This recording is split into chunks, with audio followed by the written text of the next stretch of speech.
人讲食到老是学到老，一点仔也无唔对。伫新竹着一间乐龄健康中心，推出趣味的台语课程，老大人伫遮会当唱歌戏、学家己，内容丰富个趣味。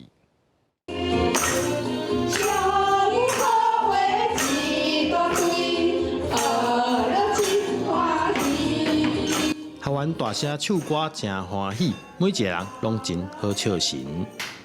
白切起来呀，红切起来呀。除了唱歌，还有趣味的活动通好耍，时代用这款的方式来学台语，感觉一点仔嘛袂困难。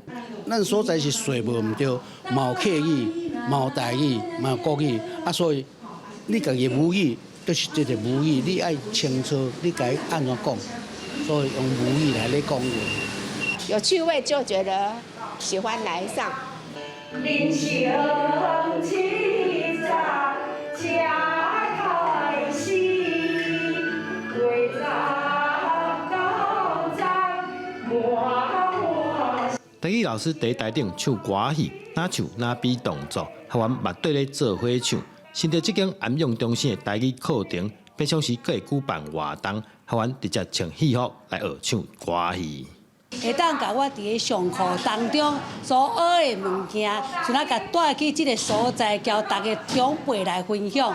毋是讲要讲台语即回事尔，伊这台语内面，伊嘛有文言文，搁像我对因在上课，学迄结句话吼，就是双关语，迄是平常时按袂晓讲的，伊迄是较有学问一点的。我是感觉甲平常时老人咧生活用的是无共款。这若学起来是真正，互家己变甲足有学问的。一尾鱼仔两只鸡，三丛树仔四蕊花。经过学习，学员即马每一个人的台语拢讲甲真练长。问这个时代为什么想要学台语？